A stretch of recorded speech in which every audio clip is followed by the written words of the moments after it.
Good morning, everyone. Welcome to the High Velocity Wave Trader Room for Thursday, April 16th. This room is meant for educational purposes. We will talk about hypotheticals, simulated, in some cases, and real results. Highly recommend you demo trade this approach for a period of time until you have a really solid understanding. Again, I want to stress anything we discuss in this room is not meant as financial advice for you to take a position or not take a position. That needs to be done with your sole discretion and, again, a good understanding of the method. Trading of this nature is highly risky. It involves a substantial risk of loss, and it's not suitable for all day traders and investors. All right, good morning once again, everybody. I'm going to dive right into the DAX recap. We've got about 11 minutes here before the open. All right, so let's get into the DAX recap. I mentioned this morning that on the 2 a.m. we've got an interesting situation. We kind of talked about this a little bit yesterday. But in this scenario, here's the 3 trader intent sequence to get long. But notice this entire move here is all the same second. So that move, boom, hits the chart, and you can't execute this trade, okay? So, the move itself went 25 points. Are you going to jump on board this move? At minimum, what you would be thinking about doing is a buy stop above the session high here. But the next thing to happen is it rolls over. We only take one trade on the 2 a.m., and basically in this scenario, what I would say is you missed that trade opportunity. Now, there's a great short here that does work, but you missed the initial one-win trade that we go for on the 2 a.m. So in that scenario right there, I would step aside and not take the trade. That was actually a better trade on the short side there. But anyways, that's the scenario on the 2 a.m. this morning. 3 a.m. was good. Let's get to it. 3 winners in a row. Sorry for all the bars here. Let me try to get to the 3 a.m. Lots of bars. Okay, here's the first bar on the 3 a.m. Similar situation. We have a little bit of a splat. So it's these first few bars that splat. And then up in this area, we get the opportunity to get on board. As soon as you see that, a couple seconds, 3-4 seconds in through here, this is actually where you could get on the trade. And in this scenario, I would do that. We did that yesterday with the Russell. When you see that move, you get on board as soon as you can when you see the 3 trader intent sequence. From that slipped entry, that's where I marked the progress from today. Slipped, by what I mean by slipped, if you don't understand that, basically I understand in this current market condition, you're going to have slippage on the trade. You can see we reach our fixed target, 7.5. If I can get that to 7.5, there we go, which is 15 ticks on the DAX. And our big wave position would exit over here at roughly right in here for 18. Now, you might ask, well, why didn't we go short here?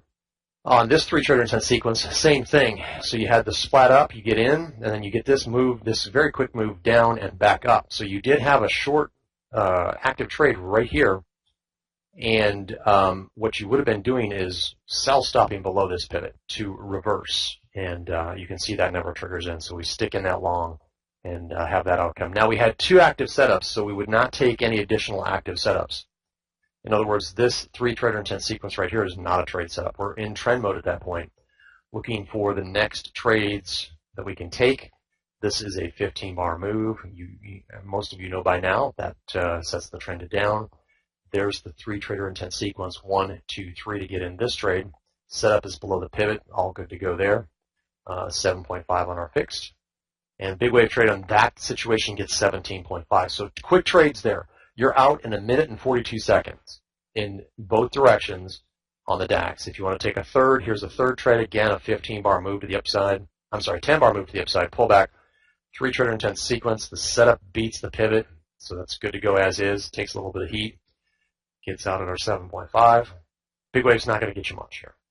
So 3 quick trades. POQ2 had 2 really, really nice trades. You should be done on the session there with the DAX. So anyways, for those that look at the DAX, that's the situation. Let's get over to the Russell. These trades will be fast. I guarantee it. If you're new in here, sit back, relax, just watch. Also understand the room is 1 to 2 seconds delayed. You should not be relying on my call on these trades. You should be trading your own charts. Market's open with a splat. That's a short right there. Go for a short. And we have a reversal long now. And you should be reversed long. Let's see if we can get some traction to the long side. So in and out really quick. Went to the 11 tick mark, and this is a quick back and forth. This long went 11 ticks. So 11 ticks to the downside, 11 ticks back to the upside. That'll be it on the active part of the session here. It did hit the 12-tick target, so if you're not out of this trade, use the 5-bar stop on both of your positions. This is the second trade. And there you go. Now we're getting some traction to the upside on this second trade. 3.2 from the setup. 5-bar stop is at 11, and you're out. So now we'll go into trend mode. The trend is up at this point on this trade right here. And now the trend is down, 15-bar move. So this 15-bar move right here sets, 15-bar move, I'm sorry. We're looking for a short 3-trader intent sequence. We do have a 10-bar move that gives us the possibility of a long on a 3-trader intent sequence to the upside. So this is a scenario where we've got part of the requirement for a long, but we're looking for shorts. Also keep in mind that we have an 8-bar rule. 1, 2, 3, 4, 5, 6, 7, 8. So no way there. That's a short. There's your short. Now the only thing I see here is this pivot down here, which I would love to work around, but it's pretty far down there. Getting some sideways movement here, so keep that in mind. You can just see it on the chart. We need it to break down lower here. So far this trade's hit the 9-tick level. There's the 12-tick target breaking down through that pivot area that we were concerned about. 18 ticks again from the setup.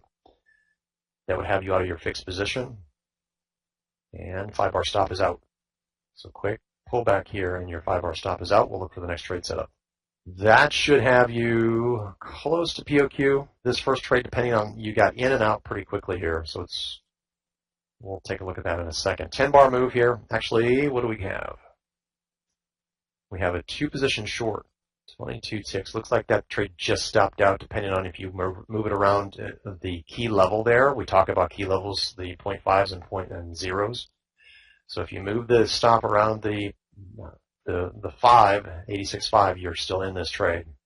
And you would be heading down here very, very nicely. And 5-bar stop would be out right here. Quick pullback. So one of the things we do, we don't talk about it a lot in here, but long-time traders know that we work our stops and setups a lot of times around the 0 levels, especially, and sometimes the 5s. And in this scenario right here, if you put your stop at 1186.6, you're going to stay in that trade. So in this scenario right here, we would have a big wave re-entry, and we're going to be out pretty quick. Price action doing very, very similar movements to what we've seen, not giving us a good trend at all. We're getting decent trades, but we don't see that big move in a direction here at the open. It's been a few sessions since we've had that. So next trade here is a big wave re-entry here. Oh no, it's a 2-position, excuse me. 2-position short right there. And the reason is that the 9-tick offset was met, and that trade would be out at the 12-tick target. So for those that are new, if we get a pullback like this, and it pulls back enough that we can get to close to our target within 3 ticks, which is a 9-tick offset from the prior pivot, then we can take a 2-position trade. And that's exactly what happened there. And that trade heading very quickly to the downside. 5-bar stop would be out there, tight. If you're given it extra room, you'd be out just a little bit above that. By the way, you should be POQ at this point at some sequence in these trades. I will call additional trades into the session just for training purposes. Now this is a big wave re-entry only. We didn't get to our 9-tick offset. So we get in with 1 position here, big wave, what we call the big wave re-entry, and you would be out here for 11 ticks. Single position again. That part of the strategy is designed to capture additional movement in the direction of the trend.